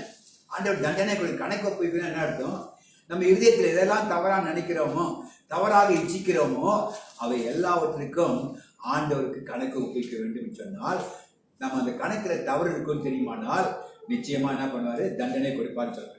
ஆகவே நாம் எச்சரிக்கையாக இருக்க வேண்டும். இதயத்தில் தான் நினைக்கிறோம், யாரும் பார்க்கவில்லையே, இது யாருக்கும் தெரியாது, என்னுடைய யோசனைகளை யாருக்கும் தெரியாது என்று நினைக்கக்கூடாது. பரிசுத்த ஆவியானவருக்கு மறைபொருளான காரியம் ஒன்று இல்லை. அனனியா சப்ரியா 2 பேரும் சேர்ந்து என்ன பண்ணாங்க, பேதுருக்கு தெரியாம சில காரியங்களை செய்து விட்டு வந்தோடனே அவர் முதலாவது கேட்டது, பரிசுத்த ஆவியானவருக்கு பொய் சொல்றதுக்கு அப்படின்னு சொல்லிட்டு. அப்போ பரிசுத்த ஆவியானவர் இருதயத்தின் ஆழத்தை அறிந்திருக்கிறார். நம்ம எதை செய்தாலும் மற்றவர்களுக்கு தெரியாமல் செய்யலாம், ஆனா ஆண்டவருக்கு மறைத்து நம்ம எதையும் செய்ய முடியாது. ஆகவே ஆண்டவர் இந்த இருதயத்தின் காரியத்தை நோக்குகிறவராக இருக்கிறார். இப்படி இந்த பிறனுடைய இச்சையாக இருப்பது என்பதை நாம் மீறுவதற்கு காரணம் என்ன? அடுத்தது ரீசன்ஸ் என்ன? மீனங்க பார்த்தோம். அடுத்தபடியாக இதில் வர காரியங்கள் என்னன்னு ஆண்டவர் எதெல்லாம் இதயத்தில் ஆழத்தில் அறிந்து கொள்கிறான்னு பார்க்கிறோம். இதை மீறுவதற்கு காரணம் என்ன? நமக்கு வருது முதலாவது பணத்தாசை. பண ஆசையினால நமக்கு என்ன பண்ணணும், மீறுதல். நீதிமொழிகள் 23ஆம் அதிகாரம் 4ஆம் 5ஆம் வசனம் சொல்லப்படுகிறது. 4ஆம் வசனம் சொல்லுது, ஐஸ்வர்யவானாக வேண்டும் என்று பிரயாசப்படாது, சுய புத்தியை சாராது. இந்த வசனம் சொல்லுது, ஐஸ்வர்யவானாக நீ என்ன பண்ணாது, பிரயாசப்படாது, சுய புத்தியின் மேல சாராது. அப்ப நம்ம ரொம்ப ஜாக்கிரதையா, இந்த ஐஸ்வர்யமாக வேண்டும் என்பதுதான் நம்ம இதயத்தின் ஆழத்துக்குள்ள ஒரு இச்சையை உண்டாகும். இதனால என்ன செய்யறது, இந்த ஐஸ்வர்யம் ஆக வேண்டும் என்ற எண்ணம் வந்த பிறகு நம்ம மற்றவர்களை ஏமாற்ற வேண்டும், மற்றவர்களை அபகரிக்க வேண்டும் என்று வெற்றிகரமான கிறிஸ்துவ வியாபாரியாக இருக்க வேண்டும் என்று விரும்புவது என்பது மாயை என்று சாலமன் சொல்றார். விளக்குறை சொல்லும் போது, நான் ஒரு வெற்றிகரமான பிசினஸ்மேன், கிறிஸ்துவ பிசினஸ். இந்துக்கள் எல்லாருமே பிற ஜாதியார்கள் நம்மை காட்டிலும் ஞானமாக விவேகமாக அவங்க என்ன பண்றாங்க, பணம் சம்பாதிக்கிறாங்க, நடத்துறாங்கன்னு சொல்லி வேதம் சொல்லுங்க. நம்மளை காட்டிலும் ஞானம். ஆனா கிறிஸ்தவர்கள் ஒருபொழுதும் அப்படி இருக்கக்கூடாது. கிறிஸ்தவர்கள் எப்படி இருக்குன்னு கேட்டாக்கா, நம்ம ஞானம் அது தேவனுடைய ஞானத்துக்கு விரோதமா இருக்கு. காரணம் என்னன்னு கேட்டா, அது நாம் சுய புத்தியில சார்ந்து கொள்வதை காட்டுகிறோம். நம்ம எப்பொழுது நான் ஐஸ்வர்யவாக வேண்டும், கர்த்தர் ஆசீர்வதிக்கிறது வேற, கர்த்தர் ஐஸ்வர்யம் வேற. நாம் ஐஸ்வர்யமாக வேண்டும் என்பது விரும்புவது. அதுதான் சாலமோன் சொல்ற ஐஸ்வர்யவன் ஆக வேண்டும் என்று நீ பிரயாசப்படாது. ஐஸ்வர்யம் கர்த்தர்கிட்ட வரும், ஐஸ்வர்யம் கர்த்தரால வரும். மறுபடியா கர்த்தர் ஆஸ்வதிக்கும் போது அதனோடு கூட வேதனையை கூட்டான்னு சொல்லப்பட்டது. அப்போ நம்ம ஒழுப்பொழுது எதை செய்யக்கூடாதுன்னு கேட்டாக்கா ஐஸ்வர்யவான் ஆக வேண்டும் என்று பிரயாசப்படும். கடந்த நாளில் ஒரு டெம்டேஷன், போன மாசத்துல $200 இன்வெஸ்ட் பண்ணாக்கா, இதில் அமேசானில் $200 இன்வெஸ்ட் பண்ணாக்கா டெய்லி உங்களுக்கு $200 $300 அப்படி வரும். ஒரு மாதத்துக்கு $8000 $10,000. என்னடான்னு சொல்லி நான் போட்டு பார்த்தோன்னே ஒருத்தன் வந்துட்டான், நான் பிடிக்கிறது பிடிச்சிட்டாங்க. பிடிச்சி டெய்லி இந்த கம்ப்யூட்டர் ஆப்ரேட் பண்ண கவலைப்படாத, நான் சொல்லித்தரேன், இதை பண்ணு அதை பண்ணு, அங்கேருந்து பேசுகிறேன். எல்லாம் பேசணுன்னு மனசு வாதிக்காச்சு. பிரதர் டென்ஷன் ஏதோ சொல்கிறான். நான் அவருக்கு ஆசை காட்டுறேன். பிரதர் $200 போட்டாக்கா, $200 என்ன $15,000 போட்டாக்கா ஒரு மாதத்துல உங்களுக்கு எவ்வளோ கிடைக்கும்? லட்சக்கணக்காக வரும். பின்னாலே நிறைய பேர் விட்னஸ் அனுப்புகிறாங்க. நான் 15,000 போட்டேன், இப்போ $8,000 கிடைச்சிச்சு ஒரு மாதத்துல அப்படின்னு. ஆண்டவர் வாசிச்சார். அவர் பார்த்தேன், இது சரிப்பட்டு. அப்புறம் அவனுக்கு சொன்னேன், 2-3 நாள் ஒரு வாரம் அவனை டபாச்செல்லாம் பார்த்தேன். அவன் என்னை விடுறதாவே இல்லை. அவன் பேங்க் அக்கௌண்ட்லேருந்து மாற்றுன்றான். உனக்கு பணம் இல்லைன்னு நான் போடுறேன், முதல்ல நீ அதை மாற்றுன்றாங்க. கடைசியில் ஆண்டவர் பேசினாரு. நம்ம இதை பேசின அப்போவே பார்த்தேன். அவங்ககிட்ட சமாளிக்கிறதுக்கு 1 மணி நேரம் பேசுறேன் ஃபோனில். அவன் எங்கேருந்து வெளிநாட்டிலேருந்து பேசுகிறான், எங்கேருந்து பேசுகிறான்னு சொல்லல. அவன் சொல்கிறான் லண்டன்லேருந்து பேசுகிறான்றான். ஆனால் அவன் லண்டன்லேருந்து பேசுகிற மாதிரி தெரியல எனக்கு. எங்கேயோ ஒருத்தருந்து பேசுகிறான். நான் என்னை கேட்டேன், நீங்கள் என்ன லாங்குவேஜ் பேசுங்க? தமிழ். நான் தமிழ், சிலோன் பேசுகிறேன். நான் சிலோன்லேருந்து பேசுகிறேன். அவன் பேரெல்லாம் சொல்லி அவன் ஈஸ்வரன் சொல்லி என்கிட்ட பேசினேன். தமிழ்லேயே எனக்கு சொல்லித்தரேன். அப்புறம் ஆண்டவர் அதை ஒருத்தன் உணர்த்தினாரு. இப்படி நம்ம பணம் சம்பாதிக்க பட்டோம்னாக்கா என்னுடைய எல்லாம் போயின்னு சொல்லிட்டு அவன்கிட்ட ஓப்பனாக சொன்னேன், இந்த பிஸ்னஸ்ஸு எனக்கு பிடிக்கல. ஆஸ் எ பாஸ்டர் நான் இதை செய்யக்கூடாது. ஆகவே மன்னிச்சிங்க. எனக்காக நீங்கள் நிறைய நாள் என்ன பண்ணீங்க, சிரமம் எடுத்தீங்க, மணிக்கணக்காக பேசுனீங்க. உங்களோட உழைப்புக்கெல்லாம் நான் நேரத்தை வேஸ்ட் பண்ணிட்டேன், என்னை மன்னிச்சிங்கன்னு சொன்னேன். அதுக்கப்புறம் தான் சமாதானம் உண்டாச்சு. எப்பொழுதுமே பிசாசு என்ன பண்ணணும்னு கேட்டாக்கா நம்ம ஐஸ்வர்யவானாக்கிறதுக்கு நிறைய யோசனை. இந்த நாட்டில் நீங்கள் பார்த்தீங்கன்னாக்கா நிறைய. நேற்று ஒரு சம்பவத்தை படித்தேன். ஒரு அம்மா நம்ம தமிழ்நாட்டில் தான், நீங்கள் 1 லட்சம் இன்வெஸ்ட் பண்ணாக்கா எவ்ரி 3 டேஸ்க்கு ஒரு $3000 கொடுக்குறேன். பல கோடி கொடுத்தாங்க. நம்ம முதல்ல எல்லாருக்கும் கொடுத்துருக்குறாங்க. கொடுங்க 5,000 நகை கொடுத்தீங்கன்னாக்கா அதுக்கு ஏதோ ஒரு வட்டி கொடுத்துருக்கு. எல்லாரும் போய் முதல்ல கொடுத்தாங்கன்னு சொல்லி என்ன பண்ணாங்க, நிறைய பேர் போய் கொடுத்தாங்க, கோடிக்கணக்காக. ஒரு நாள் அந்த அம்மா எல்லாத்தையும் சுட்டிட்டு வீட்டை போயிடுச்சு. கொஞ்ச நாள் பொறுத்து எல்லாருக்கும் ஃபோன் பண்ணி, என் பணம் கம்பெனி நஷ்டமாக போயிடுச்சு, உங்கள் யாருக்கும் பணம் தர மாட்டேன் அப்படின்னு சொல்லிட்டு, நீ எங்கே வேணால் போய் சொல்லு, நீ என்னை பற்றி சொன்னாக்கா நீ மாட்டிப்பாரு. 1.5 வருஷமாக அவங்க கஷ்டப்பட்டு கடைசியில் அதில் 2 பேர் இப்போ போலீஸில் கம்ப்ளைண்ட் கொடுத்துருக்காங்க. அதனால் வந்தது இப்போ வெளியில் நியூஸ். எதுக்கு சொல்கிறேன்னு கேட்டால், இந்த நாட்களில் நம்ம ஐஸ்வர்யவான் ஆக வேண்டும் சொல்லி பல விதத்தில் நமக்கு டெம்டேஷன் உண்டு. பார்ப்பதற்கு உண்மை மாதிரி தெரியும். சில நேரத்தில் நமக்கு என்ன இருக்கும், ஃபிட்னஸ், அதுக்கு சாட்சிகள் எல்லாம் என்ன பண்ணுவாங்க, கிரியேட் பண்ணுவாங்க. நம்ம ரொம்ப ஜாக்கிரதை. கிறிஸ்தவர்களுக்கு பணம் சம்பாதிக்க வேணும், தேவைதான். ஆனால் நம்ம என்ன பண்ணணும், ஐஸ்வர்யவான் ஆக வேண்டும் சொல்லி பார்க்கக்கூடாது. அதனால தான் சொல்லும்போது சொல்கிறேன், வெற்றிகரமான கிறிஸ்தவ வியாபாரியாய் வாழ்வதை காட்டில வெற்றிகரமான கிறிஸ்தவனாய் வாழ வேண்டும். என்ன வாழ வேண்டும்? வெற்றிகரமான கிறிஸ்தவனாய் வாழ வேண்டும் என்று விரும்ப வேண்டும். கர்த்தர் ஒரு வியாபாரத்தை ஆசீர்வாதிப்பாரானால் அது நல்லது. உண்மையான வெற்றி, அதுதான் உண்மையான வெற்றி. கர்த்தர் ஆசீர்வதிக்க ஆசை. கர்த்தர் உங்களை நீங்கள் நினைக்கிற மாதிரிலாம் கிடையாது. நீங்கள் உண்மையாக இருந்து பாருங்க.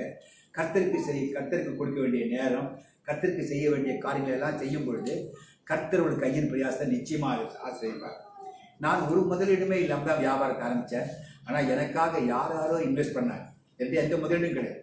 நான் ஆரம்ப காலத்தில் 1985ஆம் ஆண்டில் கவர்மெண்ட் லைசன்ஸ் வாங்கும்போது $1 லட்சம் இன்வெஸ்ட் பண்ணாதான் அந்த லைசன்ஸ் கிடைக்கும். ஆனால் அந்த வியாபாரத்தை பற்றி எனக்கு ஒன்றும் தெரியாது. அது எங்கே அப்ளை பண்ணணும் எதுவும் தெரியாது. ஆனால் நான் ஏதோ ஒரு வியாபாரத்தை ஆரம்பித்தேன். கர்த்தர் ஆசீர்வதிக்க ஆரம்பித்தார். அந்த வியாபாரத்துக்கு வேண்டிய லைசன்ஸ் எல்லாம் யார் மூலியமாக கர்த்தர் கொடுத்தார். இன்றைய வரைக்கும் கர்த்தர் அற்புதங்கள் செய்து கொண்டிருக்கார். என் தேவைகள் எல்லாம் ஆண்டவர் ஒரு குறை இல்லாமல். அப்போது நம்ம செய்ய வேண்டும். அதனால எல்லாம் உத்தமான நடந்தேன்னு சொல்ல முடியாது. என் இடத்துல நிறைய குறைகள் இருந்தது. ஆனாலும் கொஞ்சம் உண்மையை தான் பார்க்குறேன் ஆண்டவர். நீங்கள் கொஞ்சம் உண்மையாக இருக்க ஆரம்பிச்சிங்கனாக்கா அதை கர்த்தர் ஆசீர்வதிப்பார். அது எந்த வியாபாரமாக இருக்கட்டும், ஒரு சின்ன வியாபாரமாக இருக்கட்டும் அல்லது பெரிய முதலீடாக இருக்கட்டும், எதுவாக இருந்தாலும் கர்த்தர் ஆசீர்வதிக்கும் போது அதோடு கூட என்ன பண்ண மாட்டார், வேதனையை கூட்ட மாட்டார். சொல்லு 1 தீமோத்தேயு 6:6 சொல்றது போல எல்லா தீமைக்கு என்ன பண்ணுது? வேதியா இருக்குன்னு சொல்ல வியாதி இருக்குது.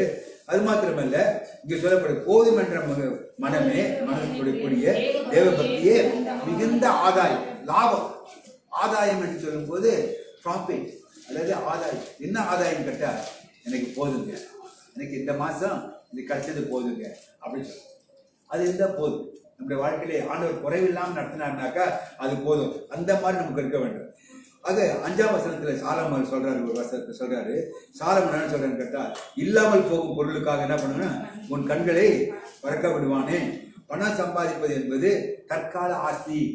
என்னது தற்கால ஆஸ்தி? இந்த 20 நீதிமொழிகள் 23:5 சொல்லப்படுகிறது. பணம் சம்பாதிக்கணும் தற்கால ஆசி. அது என்ன ஆகும்னா, ரெக்க கட்டிட்டு என்ன பண்ணுமா, பறந்து போயிடும் சொல்லப்பட்டிருக்கு. அது மேல கண்களை வைக்காது. அது என்ன பண்ணுமா, நீ நினைக்காத நேரத்துல டக்குன்னு பறந்து போயிடும். எத்தனை பேருக்கு போயிடுது?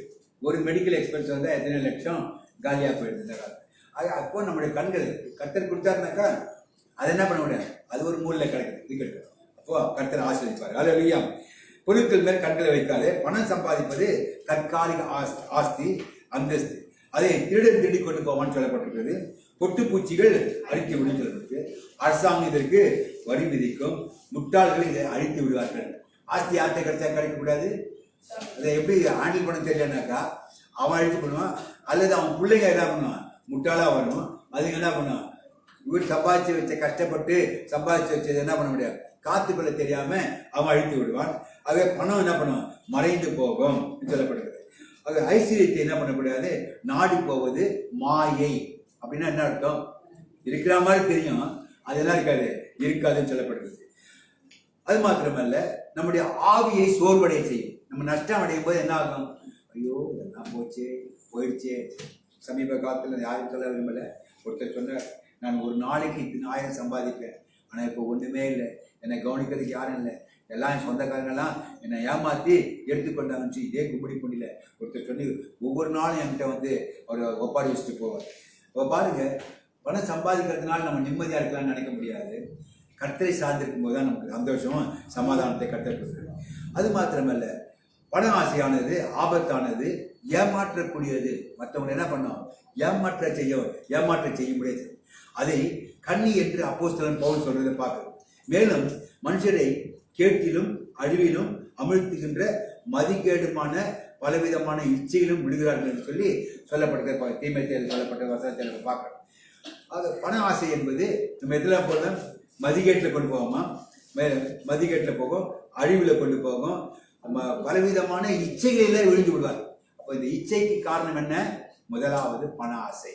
அதனால தான் அந்த வசனம் சொல்வது பலவிதமான இச்சையில் விடு. இரண்டாவதாக பேராசை. அதாவது இருக்கிறது போதாது, இன்னும் வேணும், இன்னும் வேணும், மோர் என்று சொல்லி அதிகமாக பேராசை கொடுத்து.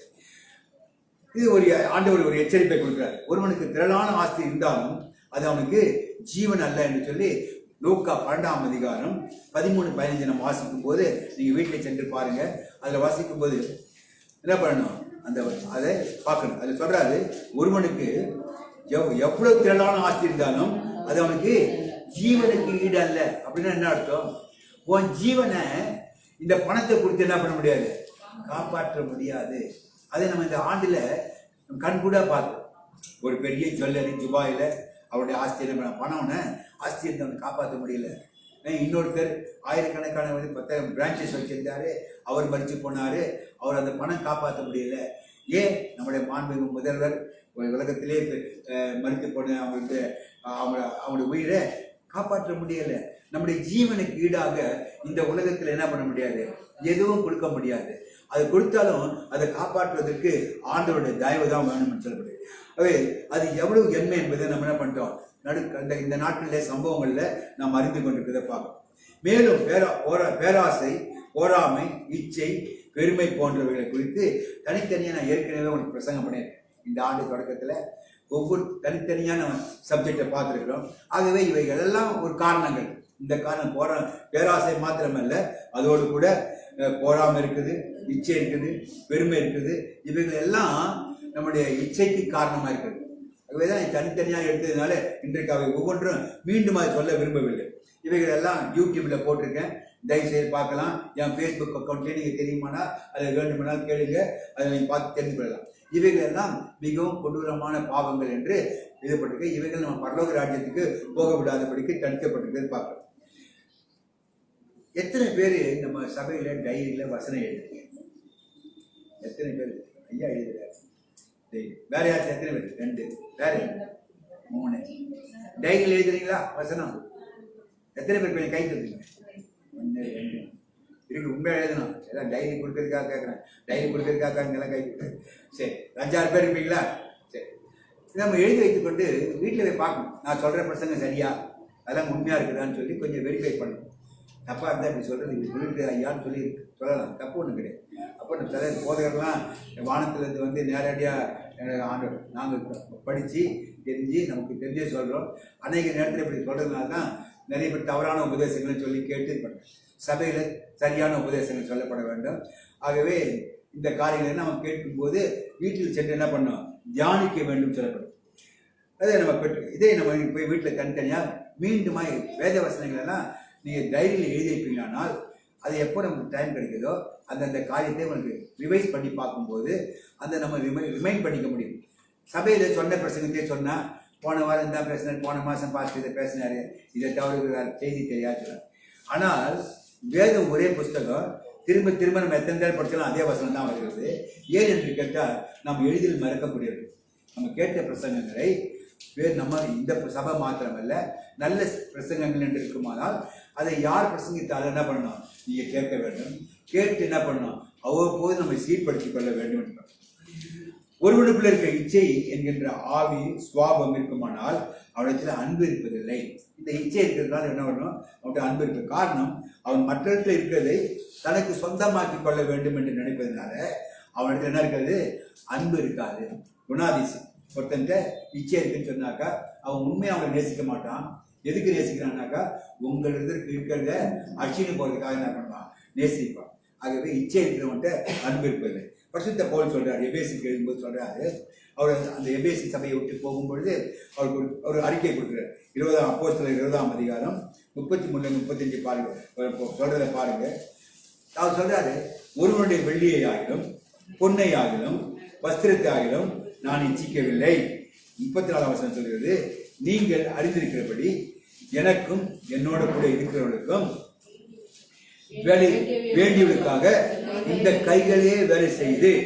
35ஆம் வசனம் சொல்கிறது, இப்படி பிரயாசப்பட்டு பலவீனரை தாங்கவும் வாங்குவதை பார்க்கிலும் கொடுப்பதே பாக்கியம் என்று கர்த்தராகிய இயேசு கிறிஸ்து சொன்ன வார்த்தைகளை நினைக்கவும் வேண்டும் என்று எல்லா விதத்திலும் காண்பித்தேன்.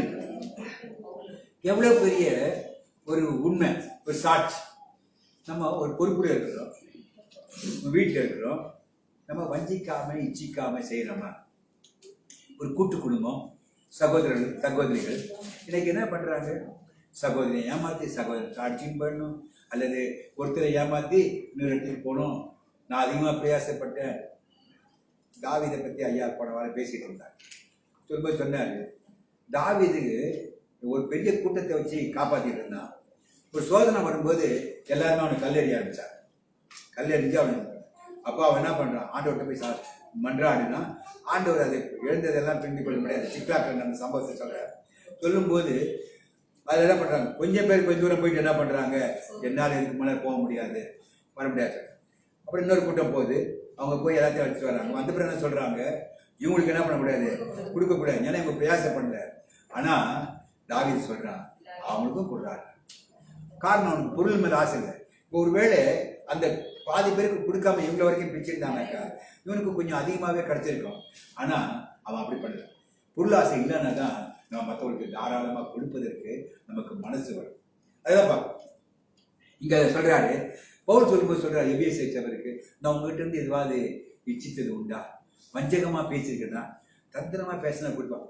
அதாவது சொல்ல மாட்டாங்க காரியத்தை, அதை நேக்காக சொன்னாக்கா வாங்க முடியுமா, அப்படி பேசுறது. நம்ம எதை பேசணும், எதை பேசினாலும் ஓப்பனாக பேசக்கூடிய நம்ம ஒரு காரியத்தை எடுத்துக்கணும். கர்த்தருக்கு முன்பாக ஏன்னு கேட்டால் இருதயத்தை கர்த்தர் ஆராய்றார். நீங்க தந்திரமா பேசுறதோ இல்லை நான் தந்திரமா பேசுறதோ மற்றவர்கள் அறிந்து கொள்ள முடியாது. ஆனா கர்த்தர் அறிந்து கொள்வார். நான் என்ன நோக்கத்தோட பேசுறேன் என்பதை அவர் அறிந்து கொள்வார். ஆண்டவருக்கு விரோதமாக நம்ம பேசும்போது ஆண்டவர் என்ன பண்ண மாட்டாரு, நம்ம இருதயத்துல வாசம் பண்ண மாட்டார். அது கபடான இருதயம் என்று சொல்லப்பட்டிருக்கிறது பார்க்கலாம். ஜாக்கிரதையாக நம்ம இருக்க வேண்டும். சவுலை பவுலை போல நம்ம ஒரு சாட்சி கொடுக்கக்கூடியவர்களா இருக்க வேண்டும். தைரியமா சொல்லணும். குடும்பத்தில் இருந்தாலும் சரி, அல்லது நம்ம சபையில் இருந்தாலும் சரி, ஒரு வேலை ஸ்தலத்தில் இருந்தாலும் சரி, 4 பேராக நம்ம ஒரு காரியத்தை செஞ்சு செய்யும்போது நான் ஏதாவது உங்களுக்கு விரோதமாக, தந்திரமாக, வஞ்சனையாக நான் அபகரித்திருக்கிறேன்னா அப்படின்னு கேட்கக்கூடிய தைரியம் இருக்கு. ஒருவேளை அப்படி இருந்தனாக்கா வந்து ஆமா நீ இப்படி எடுத்தேன்னு சொன்னாக்கா அதை நம்ம கொடுப்பதற்கு என்ன பண்ணோம், ஆயத்தமா இருக்க வேண்டும். இது எனக்கு ரொம்ப பிடிச்ச ஒரு வசனம். எப்பொழுதுமே எல்லாருக்கும் முன்பாக என்ன இருக்கணும், நேர்மையா இருக்க வேண்டும். யாரும் நம்ம குற்றச்சாட்டப்பட கொள்ளாதபடிக்கு இப்படி வஞ்சிச்சு வாங்கிட்டாங்க இல்லை ஏமாத்தி வாங்கிட்டாங்க அப்படின்னு சொல்லாதபடிக்கு நேர்மையாக இருக்க வேண்டும். அதை சொல்றாரு, வாங்குவதை பார்க்கிலும் கொடுப்பதே பாக்கியம் என்று சொல்ற. பாக்கியம் பிளஸட் அப்படின்னா எதுன்னு கேட்டாக்கா, நீ கொடுக்க வாங்குறத நம்ம நினைக்கிறோம் வாங்கிட்டே இருந்து ஆசீர்வாதம், வாங்குறதே இருக்க ஆசீர்வாதம் இல்லை, வாங்கினது திருப்பி கொடுத்தாதான் ஆசீர்வாதம். இறக்கிற கிணறு சுரக்குன்னு சொல்லுவாங்க. ஓடுகிற ஆடு என்ன பண்ணும், ஓடிக்கிட்டே இருக்கும், மீண்டும் வந்துக்கிட்டே இருக்கும், தண்ணி சுத்தமாகவும் இருக்கும். மற்றது குட்டியா இருக்குமானால் கொஞ்ச நேரத்தில் நாட்டம் இருக்கும், அங்கே என்ன பண்ண முடியாது. அது நல்லது ஒன்றுமே என்ன இருக்காது, வளரவோ அதில் உயிர்ப்பிக்க செய்யவோ முடியாதுன்னு சொல்லுது. அதை நம்ம என்ன பண்ண முடியாது. இப்படி நம்ம சொல்லணும். மேலேப்பட்ட சொல்லப்பட்ட பண ஆசை, பேராசை, போராமை, இச்சைகள், சுயம், பெருமை இவைகள் எல்லாம் இந்த கட்டளைகளை மீறுவதற்குரிய காரணங்களாக இருக்கிறது. இந்த காரியங்களாக இருக்குமானால் இச்சை பிறனுடையது இச்சையாதேன்னு சொல்லும்போதே கட்டளைகளை நாம் மீறுகிறோம் என்ற அர்த்தம். இன்றைய நம்ம ஒரு தீர்மானம் பண்ணணும். என்ன பண்ணணும், பேராசை நமக்கு இருக்கக்கூடாது, பொருளாசை இருக்கக்கூடாது. கட்டளை ஆசை இருக்கு, நீங்க ஆசை விட்டுடுங்க, கட்டத்தை ஆனால் ஆசிரியப்பார். நீங்க ரொம்ப பிரயாசம்லாம் பட்டு ஓடியெல்லாம் போனோம், உட்கார்ந்த இடத்துல கட்டை என்ன பண்ணுவாரு, ஆசிரியர் கொடுப்பார். நீங்க அதுக்காக பிரயாசம் பண்ணாம உட்கார்ந்து சோம்பேறியா இருக்க சொல்லலை ஆண்டவரே. நீங்க செய்ய வேண்டிய காரியத்தை கருத்தாய் செய்ய வேண்டும், ஒரு கடின உழைப்பு செய்ய வேண்டும். அதுக்காக ஆண்டவர் கொடுப்பாருங்க. நான் இந்த ரூம்லேயே உட்காந்துக்கிறேன், பாஸ்டர்கிட்ட காலையில் ராத்திரி வந்து பேசிட்டு, அவருக்கு ஒரு வேலை இல்லை, நமக்கு ஒரு வேலை இல்லை, 2 பேரும் பேசிட்டு இருப்போம். வந்து அப்படி கிடையாது. கடினமாக என்ன பண்ணணும், உழைக்க வேண்டும். உங்களுக்கு கொடுக்கப்பட்ட நேரத்தை, தாளந்திலை எல்லாம் உபயோகப்படுத்த வேண்டும். குறுக்கொழியில சிந்திக்காதபடிக்கு, நீங்களா பிரயாசப்படாதபடிக்கு, என் பலத்தில் என் ஞானத்தில் நான் சம்பாதிச்சு ஆசீர்வாதம் நினைக்காதபடி கர்த்தரை சார்ந்திருக்கும் பொழுது கர்த்தர் என்ன பண்ணுவாரு, ஆசீர்வார். இவைகளை இப்படிப்பட்ட குணங்கள் எல்லாம் நம்ம சொன்ன இந்த இச்சைகள், போராமை, சுய, பெருமை இவையெல்லாம் நம்மை விட்டு அகற்ற வேண்டும் சொல்லு. பிறனுடையதை இச்சிக்கிறவன் ஆண்டவனுக்கு கனி கொடுக்கிற வாழ்க்கை ஒருபொழுதும் வாழ முடியாது. மற்றவங்க பொருள் எடுக்கணும்னு நினைச்சாக்கா நீங்க ஒரு பொழுதும் மாத்திரமல்ல, அப்படிப்பட்ட ஒரு ஜப வாழ்க்கையும் கனியற்றதாக இருக்கும் என்று சொல்லி யாக்கோபு 4ஆம் அதிகாரம் 1 முதல் வாசிக்கிற வாசிகள். யாக்கோபு 4ஆம் அதிகாரம் 1 முதல் 3 வசனம்.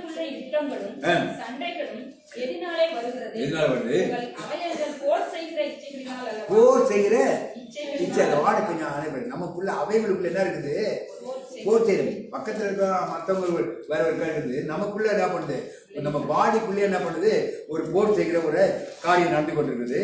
அது என்னன்னு வாசி பார்க்கும்போது, இச்சிக்கிற இச்சித்தம் உங்களுக்கு கிடைப்பதில்லை. அப்புறம் நீங்கள் கொலை செய்தும் பொறாமை உள்ளவர்களாய் இருந்தும் அடையக்கூடாமல் போகிறீர்கள். நீங்கள் சண்டையும் யுத்தமும் பண்ணியும் நீங்கள் விண்ணப்பம் பண்ணாமல் இருக்கிறதுனாலே உங்களுக்கு சித்திக்கிறது இல்லை. முதல்ல சொல்றேன், ஏன் விண்ணப்பம் பண்ண மாட்டாங்கன்னாக்கா ஆண்டவருக்கு ஐஸ்வர்யம் பெற்றுக்கொள்ள நினைக்கிறது இல்லை, இவங்க இச்சித்து வாங்கணும்னு நினைக்கிறாங்க, அதனால அது கிடைக்கிறது இல்லை. அடுத்தது வாசிங்க. நீங்கள் விண்ணப்பம் பண்ணியும் உங்களுக்கு இச்சைகளை நிறைவேற்றும்படி செலவழிக்க வேண்டும் என்று தகாத விதமாய் விண்ணப்பம் பண்ணுகிறபடியினால் பெற்றுக் கொள்ளாமல் இருக்கிறீர்கள். விண்ணப்பம் பண்ணி ஒரு பக்கம் இச்சை நிறைவேற்றுறது, செலவழிக்க வேண்டும் என்று தகாத விதமாய் விண்ணப்பம் பண்ற அப்படின்னால பெற்றுக்கொள்ள மாட்டேங்கிறார். அப்ப இச்சிக்கிறது என்பது ஜெப வாழ்க்கை கிடையாது, கனி கொடுக்கிற வாழ்க்கை நம்முடைய வாழ்க்கையில காணப்படும். அப்படியானால் இந்த இச்சையை நம்ம எப்படி மேற்கொள்ள முடியும்? இது அடுத்தது சொல்யூஷன். எல்லாத்துலயுமே ரீசர்ச் இருக்கலாம், அதோட மீனிங்லாம் தெரிஞ்சு கொள்ளலாம். ஆனால் அது எப்படி நம்ம மேற்கொள்ள முடியும் என்று சொல்ல முடியாது. இச்சையானது நம்முடைய வாழ்க்கையில கெட்டு நம்முடைய வாழ்க்கையை கெட்டு போகாமலும் பாழாக்கம் இருக்க வேண்டும். என்ன செய்ய வேண்டும்? அதுக்கு மேற்கு தான் நம்ம சொன்ன காரணம் என்னன்னு கேட்டால் அதை எப்படி நம்ம செய்யலாம், இந்த இச்சையினால் நம்முடைய வாழ்க்கை நாசமடைந்து விடாதபடி, கனி கொடுக்க முடியாதபடிக்கு, நம்முடைய ஜெபங்கள் கேட்கப்படாதபடிக்கு, நம்முடைய வாழ்க்கை அழிந்து போகாமல் இருக்கணும்னா நினச்சி வேதாவும் கற்றுக் கொடுக்குற 5 காரியம் ரொம்ப சுருக்கமாக முடிச்சு கவலைப்படாதீங்க. 5 73ஆம் சங்கீதம் 25ஆம் வசனம் 26ஆம் வசனத்தை வாசிப்போம். 75ஆம் சங்கீதம் 73 25 73 25.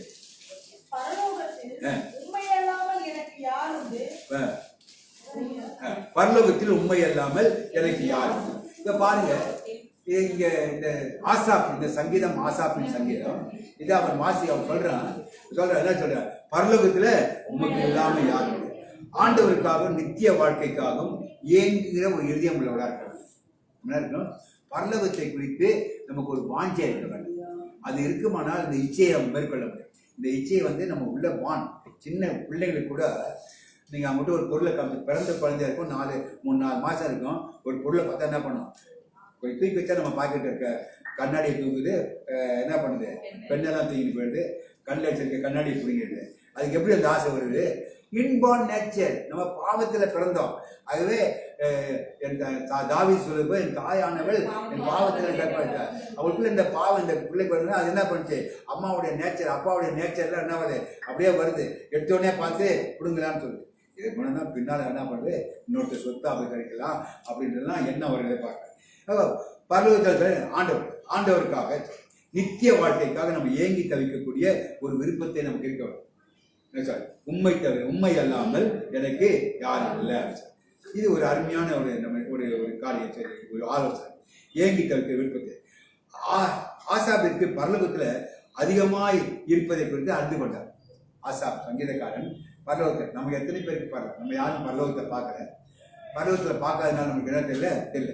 ஆனா அவனுக்கு ஒண்ணு தெரியும், பரலோகத்துல என்னென்ன இருக்கும், பரலோகத்துல தூதர் இருக்காங்க, அங்க அவனுக்கு ஒவ்வொருத்தருக்கும் நம்ம தங்குறதுக்கு வாசஸ்தலங்கள்லாம் ஆண்டவர் உண்டாக்கி சொல்லிட்டு போயிருக்காரு. லூக்கா 14ஆம் அதிகாரத்துல, யோவான் 14ஆம் அதிகாரத்துல உங்களுக்கு நான் போய் என்ன பண்ணுவேன், ஒரு வாசஸ்தலத்துல. அப்போ நிச்சயமா எனக்கு ஒரு நிச்சயம் இருக்கும், பரலோகத்துல வாசஸ்தலம் உண்டு.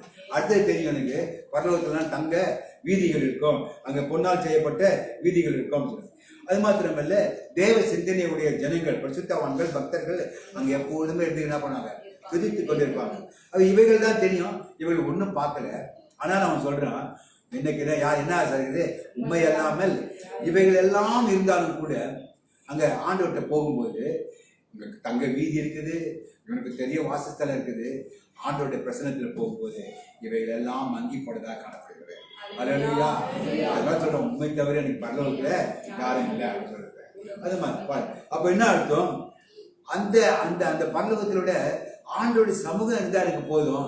வேற எந்த தங்க வீதியோ அல்லது வாசஸ்தலமோ, என்னுடைய நண்பர்கள் பரிசுத்த என் கூட ஊழியம் செய்தவங்க அவங்கெல்லாம் இருக்கிறத காட்டிலும் கூட, அவங்களெல்லாம் பார்க்கறதை காட்டிலும், பேதுரு மற்ற சீச்சரை, ஆண்டோடைய சீச்சரை பார்க்கறதை காட்டிலும் ஆண்டோடைய பிரசனம் தான் எனக்கு முக்கியம்.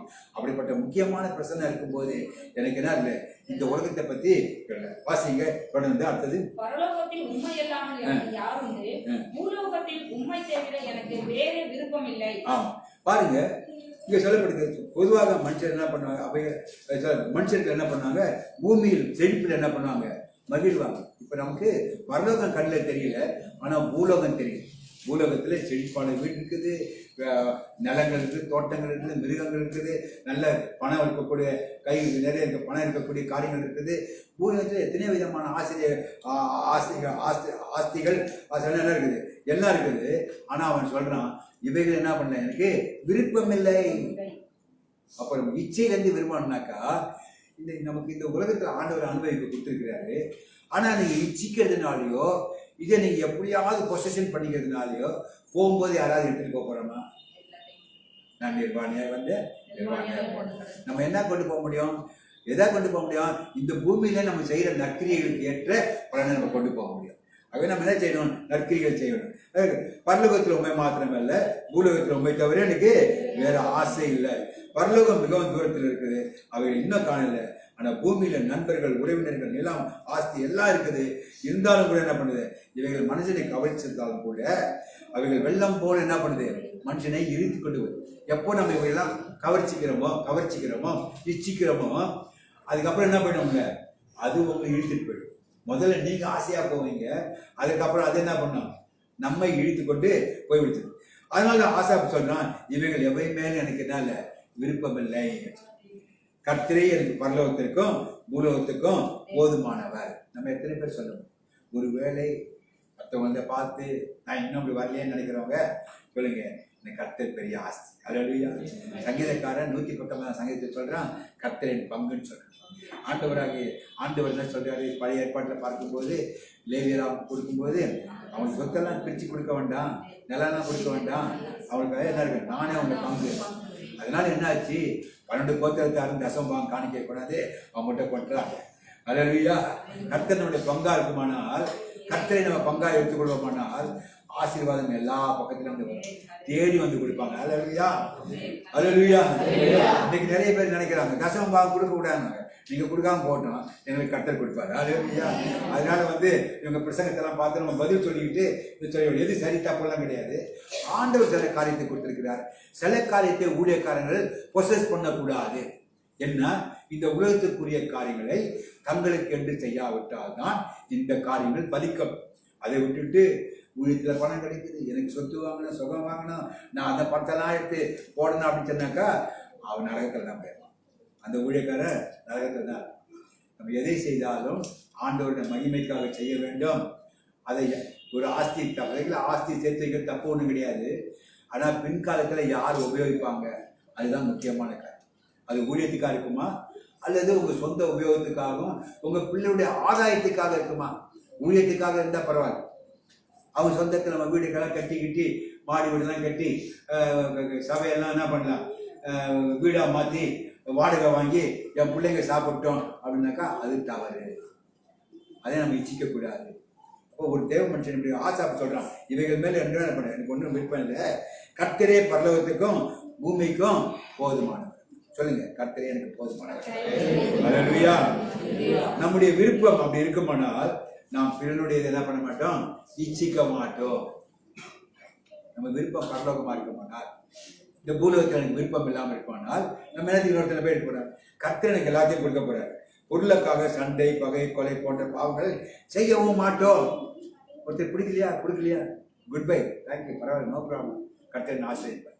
எடுத்துக்கிறியா எடுத்துக்கோ, வஞ்சிச்சிரியா வஞ்சிச்சுக்கோ போ. அதனால எனக்கு ஒன்றும் இல்லை, குறைஞ்சி போக போறது இல்லை. நீ வஞ்சிச்சு என்ன பண்ண போறது இல்லை, உனக்கு அதில் ஆசீர்வாதமாக முடிக்க போறது இல்லை.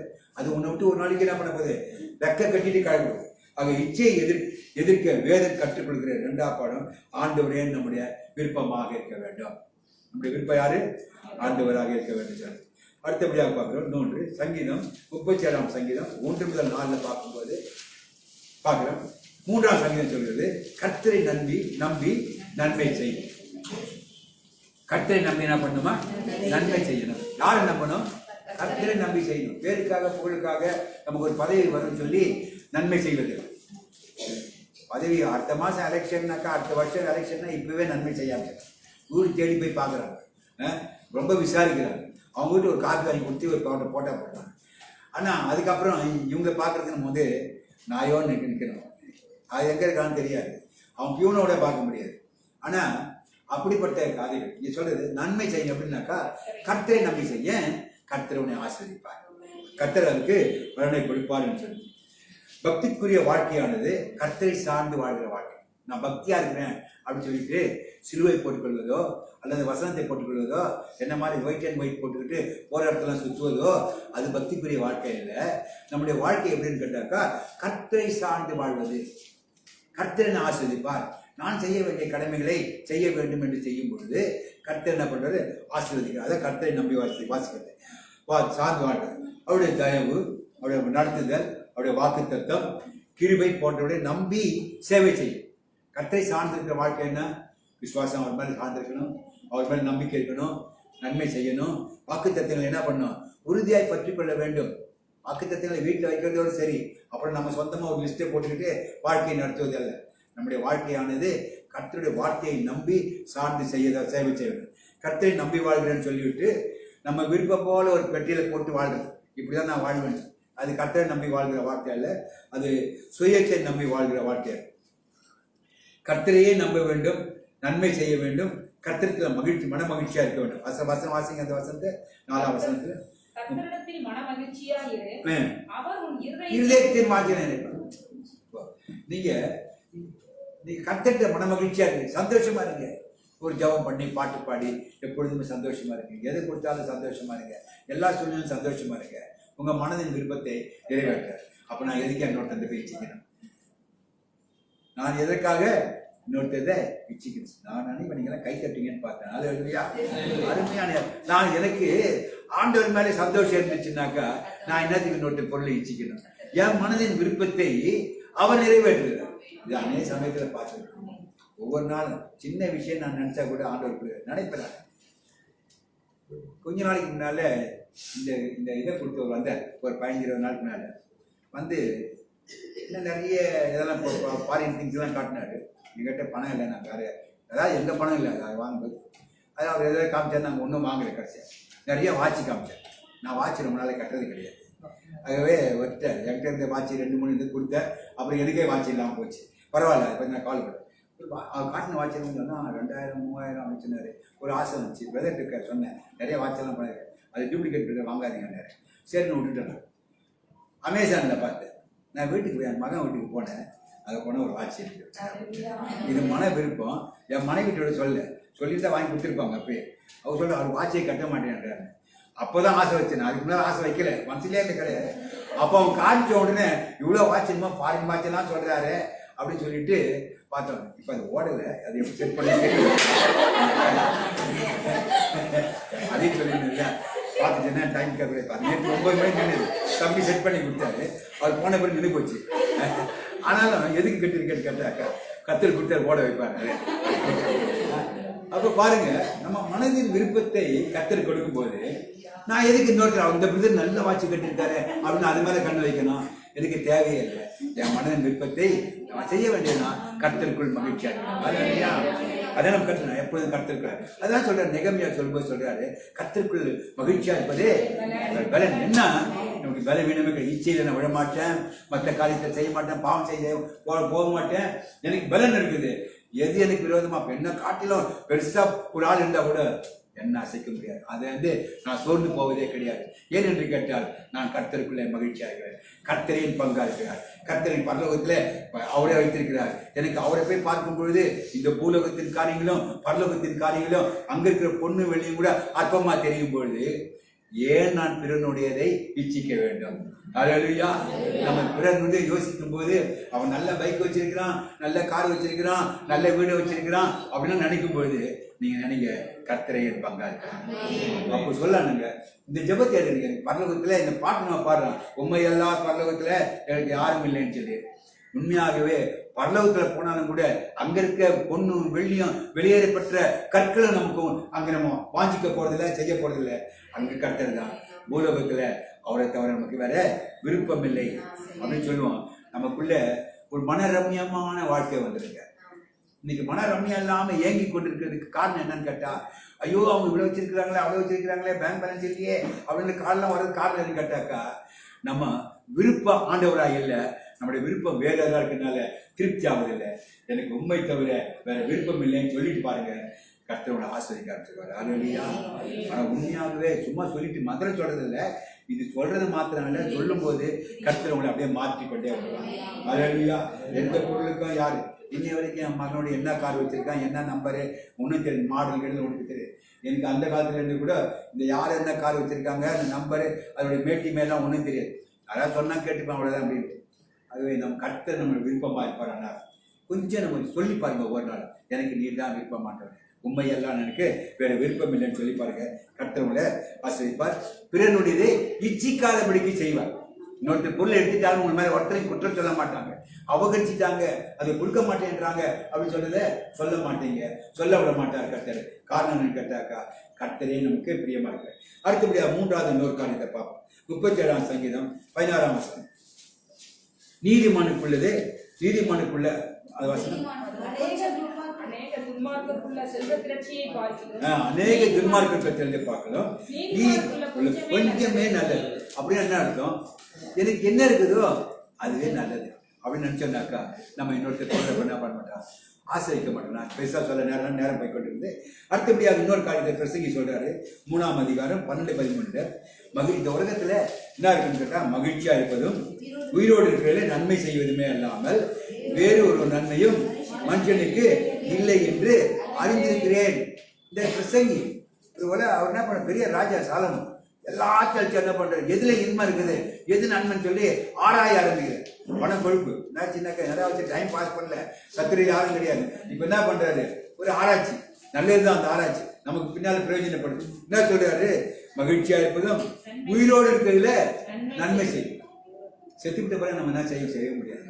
செத்துவிட்ட பிறகு சில பேர் இன்னைக்கு மெமோரியல் ஆச்சு இன்னொருத்தன் செய்து வைக்கிறான், அதனால ஒரு லாபம் கிடையாது. நம்ம இருக்கும்போது என்ன பண்ணணும், இதுவா செய்யணும். வேறொரு நன்மை நம்ம மனுஷனுக்கு இல்லை என்று அறிந்து அன்றியும் மனுஷன் யாவரும் புசித்து குடித்து தங்கள் சகல பிரயாசத்தின் பலனையும் அனுபவிப்பது தேவனுடைய அனுகிரகம். அப்படின்னு என்ன அர்த்தம், சாப்பிடாம சேர்த்து வைக்காது, சேர்த்து வைக்கணும் எப்படியாவது.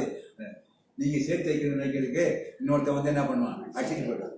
நீங்க முதல்ல நல்லா சாப்பிடுங்க, நல்லா சாப்பிட்டு புசித்து குடித்து என்ன பண்ணுங்க, அப்படின்னா கொடுத்ததை அனுபவிங்க. கர்த்தர் கொடுத்ததை நீங்க அனுபவிக்காம அது உலகத்துல வாழ்ந்து என்ன பண்ணுது, அதுதான் நான் சொல்றேன். அனுபவிப்பது தேவனுடைய அனுகிரகம். இன்னைக்கு நிறைய பேருக்கு இருக்குது, சாப்பிட மாட்டான், ஒருத்தருக்கு கொடுக்க மாட்டான், அவனுக்கு என்ன பண்ண மாட்டான், வாங்க மாட்டான். பார்க்கறது சில பேர் கோடிக்கணக்காக இருக்கான், பிச்சைக்காரமான நன்னு இருப்பான். ஏன் இந்த வாழ்க்கை நான் யோசிப்பேன், ஏன்டா இந்த பசங்களாம் இப்படி இருக்காங்க கேட்டா கோடீஸ்வரன். இது கோடீஸ்வரன் என்ன பேசணும், நமக்கு கொடுக்கும்போது கர்த்தர் அனுபவிச்சு இந்த உலகத்துல நமக்கு அனுகிரகம் இருக்காரு. சாப்பிட முடியுதா, நல்ல எதை கொடுத்தாலும் சாப்பிடியா, ஓ கர்த்தர் கொடுத்த அனுகிரகம், அது ஒரு பெரிய ஆசீர்வாதம் நமக்கு. பெரிய பணக்காரனா இருப்பான், என்ன சாப்பிடான், கோதுமை சோறு தான் சாப்பிடுவாங்க, 3 வேளையும் கோதுமை சோறு தான் சாப்பிடுவாங்க, வேற ஒன்றும் சாப்பிடக்கூடாது. ஆனா ஆஸ்தியாக இருக்குது, வீட்டுல எல்லாம் இருக்குது, ஃப்ரிட்ஜ் நிறைய இருக்குது, ஒன்றும் சாப்பிட முடியாது. இது ஆசீர்வாதமா, கர்த்தர் கொடுத்தாரு, சாப்பிட்டேன், பிளேட்ல ஒரு பருக்க இல்லையா, ஃபுல்லா முடிச்சிட்டேன். உங்க பிள்ளைங்க அப்படி சாப்பிடுதா, பெரிய ஆசீர்வாதம். அது நினைச்சுக்கணும். நம்ம தான் கர்த்தர் கொடுக்குற அனுகிரகம், கொடுக்கறது அனுபவிக்கிறது காரியம். கர்த்தர் என்ன கொடுத்து நல்ல சட்டை கொடுக்குறாரு, அனுபவிங்க. அனுபவி ராஜா அனுபவி. உலகத்தான் பாட்டு போயிருக்கான். நான் யாருக்கு பண்ணா, நமக்காக தான். கிறிஸ்துவங்க கஞ்சமான இருக்காதுங்க, எது எது செய்ய முடியுமோ அதுக்காக ஆடம்பரமா இருக்கு சொல்ல, என்ன செய்ய முடியுமோ சாப்பிட்றது புசிக்கிறது, இதை தவிர வேற ஒண்ணும் இல்லைன்னு சொல்லி அவர் சொல்றாரு. அடுத்தது சொல்ற பாருங்க, அனுகிரகம் வாழ்க்கையை கர்த்தர் கொடுக்கிற ஒரு பரிசு. இதை நம்ம தெரிஞ்சுக்கணும். இந்த வாழ்க்கை என்பது ஒன் டைம் தான் வாழ போறீங்க, அதே நம்ம பரிசு வரம் சொல்லு. அதனால ஒவ்வொரு நாளும் நம்ம என்ன பண்ணோம், ஆண்டவருக்கு நன்றி செலுத்த வேண்டும். ஆண்டவரே இந்த ஜீவனை கொடுத்தீங்க, ஒவ்வொரு நாளும் சொல்லும்போது ஜீவனை ஆண்டவர் ஏற்கனவே கொடுத்ததை அனுபவிக்காமல் மற்றவருடைய நாம் இச்சிக்க வேண்டும். ஆண்டவர் எவ்வளவு கொடுத்தா அதெல்லாம் நீங்க யோசித்து பாருங்க.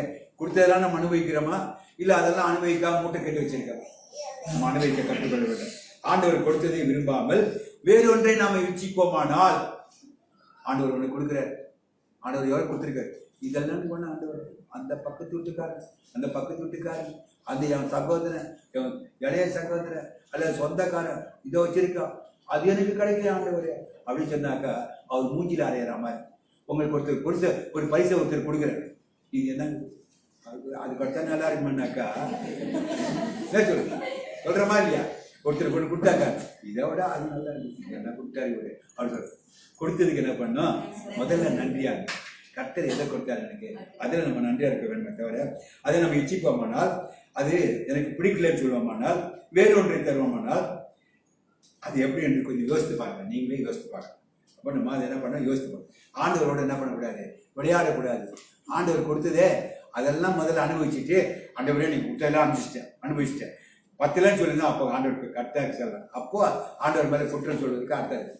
ஆண்டவர் ஒரு குறை இல்லாம கொடுத்ததெல்லாம் அனுபவிடான்னு சொல்லி கொடுத்துருக்கும் போது அதை கொடுத்து அதை அனுபவிக்க என்ன பண்ண முடியும், நல்ல சரீரத்தை கொடுத்துருக்கிறார். என்ன அனுபவிக்கிறீங்க, அது எதுக்காக உபயோகப்படுத்துறீங்க, அதை ஆண்டவருக்கு என்று உபயோகப்படுத்துறீங்களா, அதை உபயோகப்படுத்துங்க. கர்த்தர் ஒன்று செய்வார். இல்லைன்னு சொன்னா நீங்க ஆண்டவர்கிட்ட விளையாடுறீங்க, அதில் கர்த்தர் கொடுத்ததுல திருப்தியா இருக்க நினைக்கல, அதனால உங்களுக்கு கர்த்தர் தண்டிப்பார். கர்த்தருடைய கிருபையினால 10 கட்டளையை நம்ம கடந்து வந்துட்டோம். இன்னைக்கு 10வது கட்டளையும் நம்ம பார்த்து வந்துட்டோம். இந்த கட்டளைகளை நாம் அடிக்கடி என்ன பண்றோம், நிறைவேற்றணும், மீறுறோம். அடிக்கடி மீறிதான் 10 கட்டளை பார்த்தோம், மீறிட்டோம். ஆகவே நமக்கு என்ன பண்ண, இது எதை காட்டுற இந்த கட்டளைகள்னு சொன்னாக்கா, நம்முடைய பாவத்தை ஞாபகப்படுத்துகிறது. நாம இன்னும் பர்ஃபெக்ஷனுக்குள்ள வரல அப்படின்றதாங்க. 10 கட்டளையில அன்றைக்கும் இஸ்ரவேலர் மீறினாங்க. இன்றைக்கு நம்ம என்ன பண்ணிட்டு இருக்கோம்? ஏதோ ஒரு வழிகையில மீறி கொண்டே இருக்கிறோம் என்று பார்க்கிறோம். ஆகவே நமக்கு ஒரு ரட்சகர் தேவைப்படுகிறது. நம்முடைய பாவத்தை ஞாபகப்படுத்துது, நமக்கு ரட்சகர் தேவைப்படுகிறது என்பதையும் இதை ஞாபகப்படுத்துது. இந்த ரட்சிப்பை இயேசு கிறிஸ்துவில் மாத்திரம் நம்ம பெற்றுக்கொள்ள முடியும். கொள்ளும்போதுதான் இந்த மாதிரி கட்டளைகளை நம்ம கீழ்ப்படிய முடியும். ஆண்டவருடைய பரிசுத்த ஆவியுடைய பலன் இல்லாம யாருமே செய்யப்பட்ட நான் பெசம் கட்டேன் இன்னையிலிருந்து நான் இப்படிதான் இருப்பேன்னாக்கா ஒருபோதும் உங்களால முடியாது. நான் என்னாலே முடியாது. நான் பெரிய பிரசங்க வந்துட்டேன், இனிமேட்டு தான் இருக்குது. ஆனா இதுக்கு என்ன வேணும்? பரிசுத்த ஆவியானுடைய பலன். ஆண்டவர்கிட்ட கேட்க, ஆண்டவரே இப்படிலாம் சொல்லியிருக்கிறீங்க, நான் இப்படி வாழ்வதற்கு என்ன பண்ணுங்க? எனக்கு உடைய பரிசுத்தாவின் பலனை தாருங்க, நிறைவேற்றாருங்க அப்படின்னு சொல்லி கற்றுக்க செய்யும்போது கர்த்தர் என்ன பண்ணுவாரு? எல்லா கர்த்தரும் கீழ்ப்படியதுக்கு தயவு செய்வார். அல்லேலூயா. அப்படி செய்யும்போது நம்ம என்ன பண்ணுவோம்? தேறினவர்களாய் மாறுவோம். அதனால கர்த்தர் நமக்கு தேவை. ஆண்டவராக இயேசு கிறிஸ்து நமக்கு இல்லாம இந்த காரியம் நடக்காதுன்னு சொல்லிதான் பிதாவானவர் இயேசு கிறிஸ்துவை அனுப்பினார். அல்லேலூயா சொல்லுவோமா? அல்லேலூயா. கிறிஸ்துமஸ் மாசம் இயேசு கிறிஸ்து வந்த நோக்கம் என்ன? நம்முடைய பாவங்களை கட்டளைகளை மீறும் போது என்னை மன்னிக்கிறதுக்கு ஒருவர் பிறந்திருக்கிறார் என்பதை நாம் அறிந்து கொள்வதற்காக ஆண்டவர் பிறந்திருக்கிறார். கண்களை மூடி நம்ம எல்லாம் ஜெபம். கர்த்தர் தாமே நமக்கு இந்த பலனை கொடுக்க முடியாது. ஆண்டவராக இயேசு கிறிஸ்து இந்த உலகத்துக்கு வந்தது நமக்கு எவ்வளவு பெரிய நன்மை. ஒரு விஷயம், ரட்சிக்கப்பட்டது மாத்திரமல்ல, ரட்சிக்கப்பட்ட பின்பு நாம தவறும் பொழுது நமக்கு மன்னிக்கக்கூடிய ஒரு ரட்சகர் நமக்கு இருக்கிறார். நம்மை புறம்பை தள்ளிவிடாதபடிக்கு ஒருத்தர் நம்ம கூட இருக்கிறார். அல்லேலூயா. எல்லாம் கேட்போமே நம்ம, ஆண்டவரே எனக்கு கொடுத்த கட்டளைகளுக்காக உமக்கு நன்றி ஆண்டவரே, உமக்கு நன்றி ஆண்டவரே. நீர் மாத்திரம் எனக்கு போதுமானது. பரலோகத்தில் உண்மை அல்லாமல் எனக்கு யாரும் இல்லை. அல்லேலூயா. அல்லேலூயா. ஸ்தோத்திரம் ஸ்தோத்திரம் ஸ்தோத்திரம் ஆண்டவரே. எல்லாம் கேளுங்க, ஆண்டவர்கிட்ட கேளுங்க. நன்றி ஆண்டவரே, நம்ம துதிக்கிறோம். அப்பா உங்களுடைய கட்டளைக்கு கீழ்ப்படிய எனக்கு பலன் தாரும் ஆண்டவரே.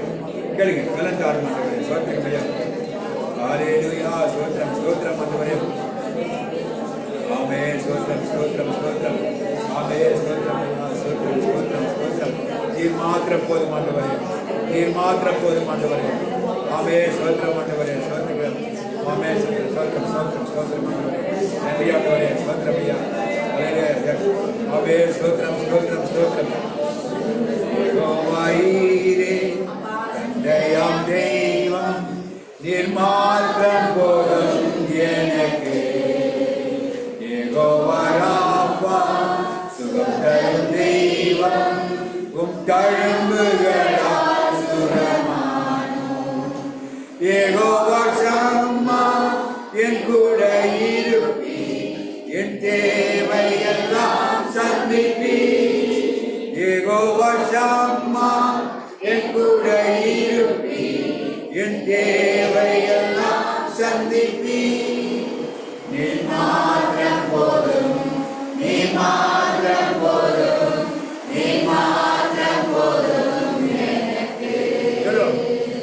நீ மாத்திரம் போதும், நீ மாத்திரம் போதும், நீ மாத்திரம் போதும் எனக்கு. சகோதரி, நீ மாத்திரம் போதும், நீ மாத்திரம் போதும், நீ மாத்திரம் போதும், நீ மாத்திரம் போதும் எனக்கு. சகோதரிகள், நீ மாத்திரம் போதும், நீ மாத்திரம் போதும், நீ மாத்திரம் போதும் எனக்கு.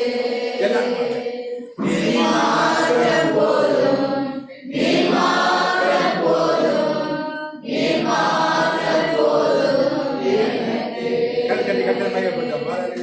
கத்தர் மாத்திரம் போதும்.